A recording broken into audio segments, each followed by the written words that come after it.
สบายดีนักต่อสู้ทุกคนขอบใจทุกคนที่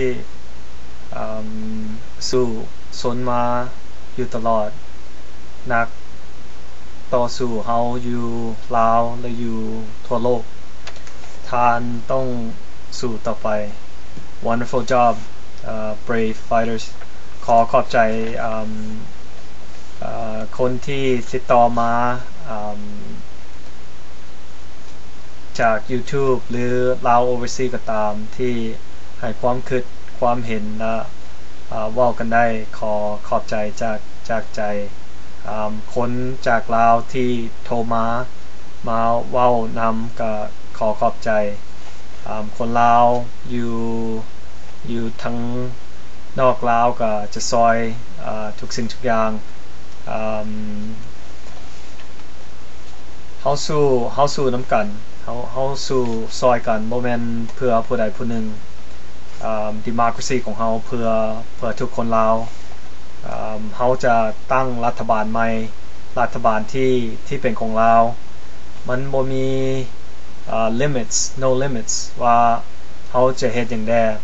เฮาจะสู้เฮาจะเอามันแท้ๆเฮาจะเฮ็ดเฮาพูดหยังเฮาก็จะทำเฮาก็จะเฮ็ดตัวนั้น freedom is not free ถ้าเฮาบ่สู้ unless we fight for it ถ้าเฮาบ่สู้ freedom is not free มันมีหลายสิ่งหลายอย่างเฮาต้องเฮ็ดเฮาต้องสู้เฮาต้องทำเลือดของเฮาบางเทื่อมันก็ไหลบางเทื่อเฮาก็เมื่อยเฮาต้องพยายามเฮาต้องเป็นคนกล้าเฮาต้องเฮ็ดเฮาต้องทำมันเฮาจะไล่รัฐบาลที่มันบ่ดีออกจากประเทศเฮาต้องเฮ็ดสู้กันคนลาวเอากันคนลาวเฮาต้องรักษาซึ่งกันและกันถ้าเฮาโทรหากันเฮาต้อง answer the call เฮาต้อง pick up the phone เฮาต้องเว้ากันเฮาต้องปรึกษากันให้ได้แล้วเฮาต้องรักษาซึ่งกันและกันเฮาเฮ็ดเพื่อคนลาวของเฮาถ้าคนอยู่ลาวที่ต้องการอีหยังเฮาก็ส่งไปให้ได้เฮาก็ซอยเหลือได้มันบ่มีสิ่งใดที่เฮาทำเฮาเฮ็ดบ่ได้เฮาจะต้องสู้ต่อไปสู้นำกันสู้ให้โลกเขาฮู้ว่าเฮาเป็นคนลาวเฮาเป็นคนต่อสู้เฮาเป็นคนเลือดนักสู้เฮาจะสู้อยู่ตลอดแล้วเฮาจะบ่ยอมแล้วเฮาจะบ่หยุดจนกว่าเฮาถึงเป้าหมายของเฮาคืออยู่ดินของเฮามีความสุขมีอาหารการกินจะเฮ็ดหยังก็ได้มีโอกาสเรียนมีโอกาสตั้ง business ของเฮาก็ต้องสู้เอามันตัวนี้เฮาก็ต้องสู้เอามันเฮาต้องดูแลกันและกันเฮาต้องซอยเหลือซึ่งกันและกันซอยกันมันหักจะเปลี่ยนประเทศลาวมันหักจะเปลี่ยนมันหักจะดีขึ้นอยู่เรื่อยๆไสสนาของเฮาเฮ็ดตัวนี้มันจะดีขึ้นอยู่เรื่อยๆซอยกันคนลาวเฮ็ดซอยกันเฮาบ่ต้องย้านมันควรย้านเฮาบ่ต้องไปย้านมันอีกต่อไปคนเฮาก็จะเพิ่มขึ้นอยู่ตลอดเพราะว่าเฮาจะสู้เฮาจะมีไสสนะของเฮาจะเอาเฮาจะบ่เอาบาทเดียวเฮาเอาเทื่อละน้อยเฮาจะเฮ็ดเทื่อละน้อยแล้วมันหักจะล่มเองบางเทื่อเฮาก็เอาเยอะเลยเฮาเฮ็ดเอาเยอะเลยก็ได้แต่เฮ็ดเป็นก้าวเฮ็ดเป็นตอนเฮาต้องมีแผนการของเฮามีวิธีของเฮาจับมือถือแขนกันเลือดคนลาวใจคนลาวฮักคนลาวสู้นำกันเฮาบ่ฮู้ว่าแม่นหยังมันจะเกิดขึ้นตอนเฮาสู้ซนนี่แต่ความพยายามของเฮาฮู้ว่าเฮาจะไปถึงเป้าหมายของเฮาฮู้ว่าเฮาเฮ็ดได้ความสู้ของเฮามันก็มีอุปสรรคหลายสิ่งหลายอย่างเฮาต้องใช้สติปัญญาเฮาต้องใช้ความระแวงระวังแล้วต้องใช้ปัญญาของเฮาให้มันดีเพราะว่าเฮาเป็นคนเก่งเฮาจะบ่ตายก่อนเขาจะตายก่อนเฮาต้องเว้ากัน เขาต้องล้มกันเขาโทรหากันย้ำใดก็ได้เขาส่งอีเมลส่ง text mail หากันก็ได้ใช้อินเทอร์เน็ตว่ากันก็ได้ผู้ค้าเห็นมาแล้วเอาวิดีโอลง YouTube คนก็โทรมาหลายคนก็ว่าออกมาหลายเปิงลาวโอเวอร์ซีก็ดีใจหลายที่ทุกคนได้ฝากความคิดความเห็นฝากความย่องยอมาหาผู้ค้าและครอบครัวผู้ค้าก็ขอขอบใจจากใจของผู้ค้าอันนี้มันจึงเอิ้นว่าเฮาสู่ซอยกันเฮาเฮ็ดซอยกันเฮาต้องเริ่มต้นเฮ็ดหยังก็ได้ถ้าเฮาบ่เริ่มเฮาบ่เฮ็ดมันจะบ่เกิดสิ่งที่เฮาหวังมันจะบ่เกิดเฮาต้องสู่ลาวมันจะเปลี่ยนแน่ๆมันต้องเปลี่ยนเพราะว่าเฮาเฮ็ดเฮาทำมันต้องเปลี่ยน we will make the change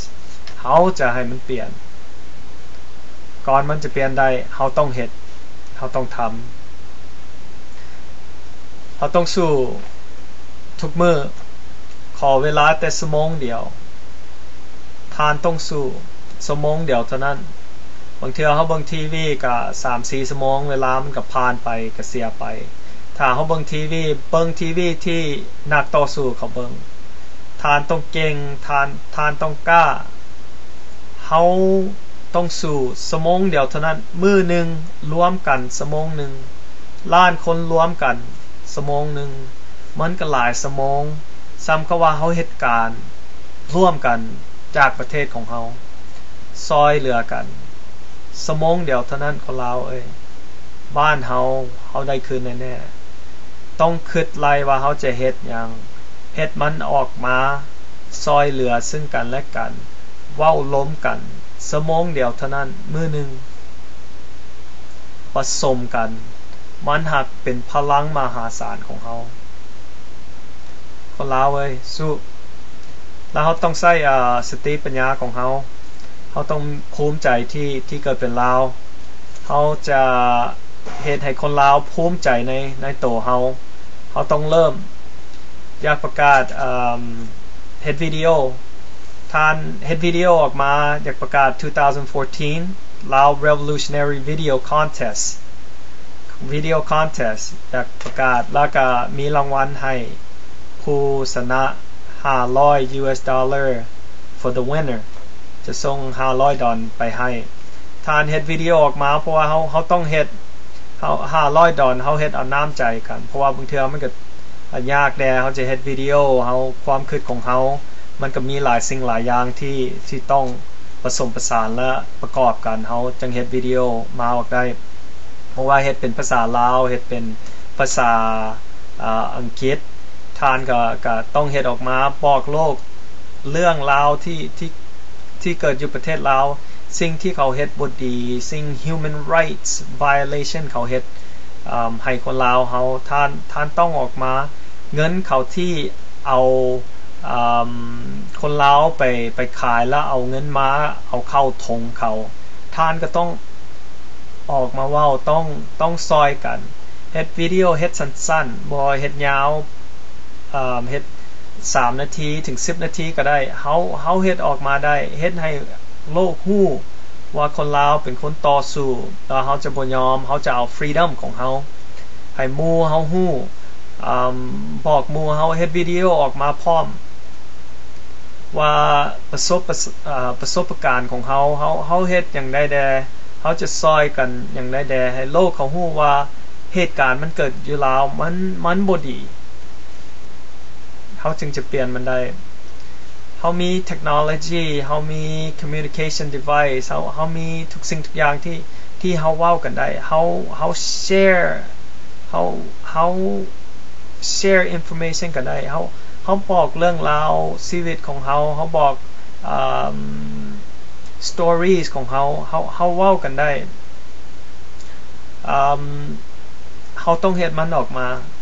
เฮ็ดวิดีโอออกมาประมาณ3 นาที10 นาทีท่านต้องเฮ็ดออกมาเว้าเรื่องประสบการณ์ของท่านให้โลกเขาฮู้what you do เป็นหยังเจ้าจึงสู้เป็นหยังเจ้าจึงเฮ็ดวิดีโอนี้ออกมาเป็นหยังเจ้าจึงภูมิใจที่เกิดเป็นลาว แต่ไอเฮ็ดออกมาไอเดียเฮามันจะเกิดขึ้นมันมีหลายไอเดียเฮาจะเฮ็ดออกมาเฮาเฮ็ด1ไอเดียออกมา2ไอเดียเฮามันก็จะเกิดเฮาต้องเฮ็ดเฮาต้องคิดแล้วเฮาต้องเฮ็ดแล้วทานอัปโหลดวิดีโอเข้าYouTube และส่งอีเมลส่งลิงก์มาให้คอยมาให้ผู้ค้าแล้วจะผู้ค้าก็จะเลือกวิดีโอก็จะมีหลายคนเลือกวิดีโอซอยกันวิดีโอที่มีพลังที่สุดมีเป็น winner เขาก็จะเลือกวิดีโอตัวนั้นเพื่อส่วนรวมนี้เป็นวิดีโอของคนลาวเขาสู้คนลาววิดีโอเขาเฮ็ดออกมาเขาเฮ็ดซอยเหลือซึ่งกันและกันเขาเฮ็ดให้คนอยู่ลาวรู้ว่าเขาเป็นคนต่อสู้คนลาวอยู่นอกก็เฮ็ดออกมาว่าเป็นคนต่อสู้และเขาจึงจะจะพบจะฮู้กันจะเข้าใจกันว่าเขาคิดจังใดเขาเฮ็ดจังใดมันจึงจะเข้าใจกันท่านเริ่มวิดีโอเฮ็ดอย่างใดท่านใช้สมาร์ทโฟนก็ได้ใช้แคมราใช้แคมโคเดอร์ใช้เว็บแคมเฮ็ดวิดีโอสั้นๆออกมา3นาทีหรือ10นาทีท่านก็เฮ็ดออกมาได้แต่อย่าเฮ็ดมันยาวเพราะว่าบางเทื่อก็ได้เบิ่งหลายวิดีโอก็อยากเห็นหลายวิดีโอtell the world who you are ออกมาเว้าออกมาว่าท่านมีโอกาสท่านเฮ็ดเบิ่งดูอยากเห็นคนเก่งอยากเห็นคนกล้าของคนลาวอยู่นี่บ่มีแล้วบอกคนกล้าของลาวนี่หายไปเบิดทุกคนแล้วบอกอยู่ใส่แท้ๆคนกล้าของลาวออกมาเฮ็ดออกมาทำเฮ็ดแล้วท่านก็ส่งลิงก์มาหาผู้ค้าแล้วเขาก็จะเลือก again laosguardian@gmail.com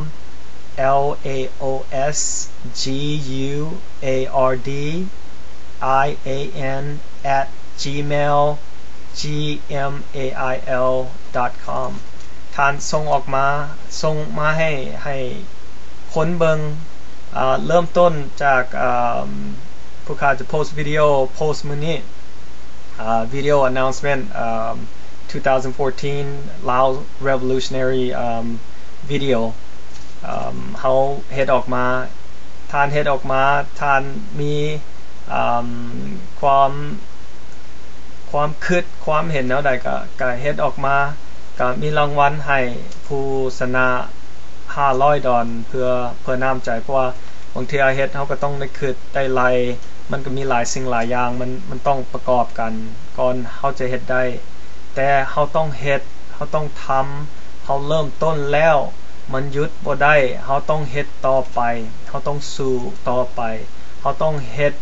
ให้คนลาวในลาวฮู้ว่าเขาเป็นคนที่จะซอยเหลือเขาบ่ได้ลืมลาวเขาบ่ได้ลืมชาติกำเนิดของเขาบ่ลืมเพราะว่าเขาเป็นคนลาวเขาฮู้ว่าเขาตกใส่เขาฮู้ว่าเขาเป็นไผเขาฮักลาวเขาต้องซอยเหลือลาวคนลาวเขาต้องซอยเหลือซึ่งกันและกันถ้าคนชนะก็จะถามลาว overseas จะออกลาว overseas ให้โลกเขาได้เห็นลาว overseas ก็ I don't think we'll have a problem with what we're doing เพิ่นก็จะเอาออกให้ทุกคนให้โลกเห็นต้องเฮ็ดออกมาคนลาวเขาต้องเฮ็ดออกมาเขาต้องเฮ็ดแน่ๆเขาเริ่มต้นบอนใด there's no limits เขาบ่มี limits ว่าจะเฮ็ดแนวใด use your creativity use your mind use your brain เฉพาะคนหนุ่มน้อยที่มีความฉลาดที่มีไอเดียที่ดีที่ความคิดสูงที่เคยเฮ็ดมาแล้วท่านต้องเฮ็ดออกมาอีกfor example ท่านเฮ็ดวิดีโอออกมาแบบ United we stand divided we fall how do we help Lao people เฮ็ดตลกเฮ็ดเพลงเฮ็ดเพลง ออกมาก็ได้เฮ็ด revolutionary song ออกมาเฮ็ดrap เฮ็ดอย่างบอกว่ารัฐบาลมันบ่ดีอยู่ลาวเฮ็ดว่าเฮาฮักลาว around the world เฮาจะซอยเหลือคนลาว around the world เฮ็ด revolutionary song ให้ปลุกใจผู้หนุ่มผู้เฒ่าถึงเด็กบ่เกิดถ้าเขาได้ยินเพลงเขาก็จะดีอกดีใจเขาเกิดมาเพราะว่าเฮาเป็นคนต่อสู้เขาฮู้ว่าเฮาสู้เฮาเฒ่ามาแล้วเฮาก็บอกลูกเขาได้ว่ากูนี่แหละซอยเอาประเทศชาติกูนี่แหละซอยทุกสิ่งทุกอย่างที่ซอยได้เฮาบ่ได้อยู่เฉยเฮาบ่ได้อยู่นิ่งๆเฮาเฮ็ดกันเฮาเอากันเฮาพูดอย่างเฮาก็ต้องเฮ็ดอันนั้นทุกคนจะเป็นฮีโร่อยู่ประเทศลาวเพราะว่าเฮาเฮ็ดนํกันล้านคนเฮ็ดนํกันบ่แม่นแต่ผู้ใดผู้หนึ่งเป็นฮีโร่เฮาเฮ็ดนํกันทุกคนเป็นฮีโร่ดินแดนบ้านเกิดของเฮาดินแดนพ่อแม่ของเฮาดินแดนของคนลาวของเฮานี่มันแม่นของเฮามันบ่แม่นของไผมันแม่นของเฮาต้องเอามันเพราะว่ามันเป็นของเฮามันเป็นเฮือนเป็นบ้านของเฮาบ่ให้ไผลบหลู่ดินแดนลาวเป็นดินแดนเฮาประเทศเฮาก็จะดีคนเฮาก็จะมีโอกาสหลายเฮาจะเฮ็ดหยังก็ได้เฮาอยากไปเที่ยวใส่ก็ได้เฮาอยากเขียนหยังก็ได้เฮาอยากเอิ้นไผมาเว้าก็ได้เฮาอยากเป็นหยังก็ได้เฮาอยากเป็นเอนจิเนียร์เฮาอยากเป็นด็อกเตอร์เฮาอยากเป็นทหารเฮาอยากเป็นตำรวจเป็นนายครูเป็น scientist เป็นคนไสยศาสตร์เป็นคนเฮ็ดเลขเฮ็ดหยังเฮาเฮ็ดได้เบิดเพราะว่าเฮามีโอกาสให้กันเฮาเปิดโอกาสอนาคตเฮาต้องสดใสมันต้องงามอนาคตของเฮาแต่ก่อนเฮาจะได้มันมาเฮาต้องสู้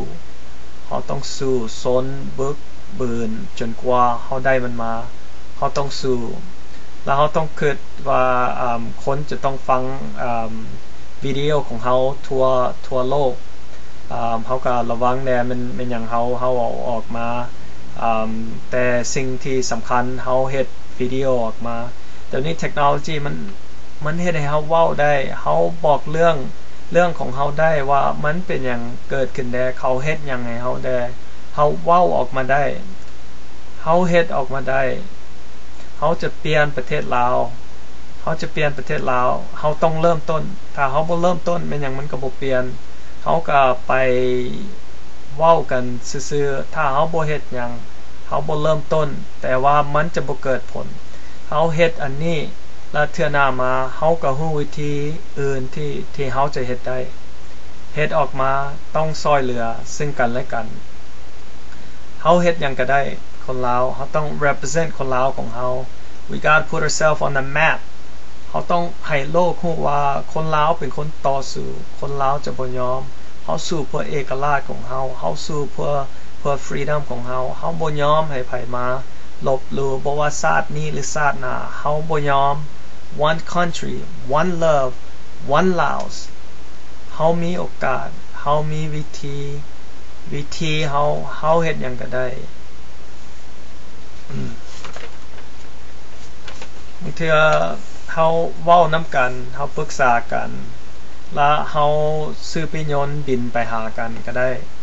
มันบ่ยากปียนต์ปีเดียว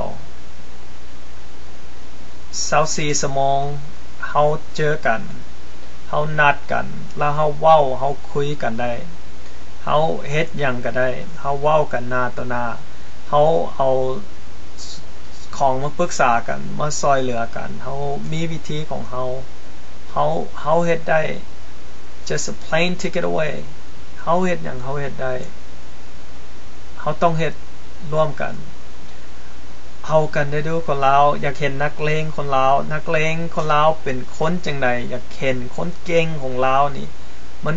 เก่งแนวใดคนเก่งของลาวบ่มีอีกแล้วบอกอยากเห็นอยากฮู้ว่านักสู้ของลาวนี่มันเป็นคนจังไดมีไอเดียมีความคิดจังไดมีความสามารถแนวใดอยากจะเห็นชาตินี้อยากจะเห็นถึงอยากจะเห็นนี่ลีนักเลงของลาวนี่มันเลงเพื่อชาติ เล้งเพื่อแผ่นดินเล้งเพื่อคนลาวเล้งเพื่อครอบครัวเล้งเพื่อตัวเองอยากเห็นตัวนี้อยากเห็นคนเก่งของเราออกมารวมมือกันล้านคนออกมาสู่ซอยกันเป้าหมายเฮามันเป็นเป้าหมายอันเดียวกันเฮาต้องเฮ็ดได้เฮ็ดวิดีโอออกมารางวัลผู้มีไซส์นาก็จะให้รางวัล500เงินนี้มันก็บ่หลายแต่หากเป็นน้ำใจให้ผู้ที่เฮ็ดวิดีโอออกมาเฮาต้องมีสิ่งให้คนที่คนจะเฮ็ดอันนั้นอันนี้ออกมาให้เฮาได้เฮาต้องซอยเหลือเขาพร้อมบ่แม่นเฮามีแต่ขอเฮาต้องให้พร้อมเฮาขอแล้วเฮาต้องให้เฮามีเฮาต้องซอยเฮาฮู้เฮาต้องเอาความฮู้ของเฮาออกมาใช้ถ้ามันอยู่ในโตเฮาซื่อๆมันก็บ่มีอย่างที่จะเกิดขึ้นได้เฮาต้องเอามันออกมาใช้ซอยเหลือกันซอยเหลือคนลาว one country one love one Laos เฮาซอยเหลือกันเฮาชนะแน่ๆบ่ต้องเป็นห่วงโอเคเอากันเท่านี้ก่อนเราเว้ากันใหม่ฮักคนลาว peace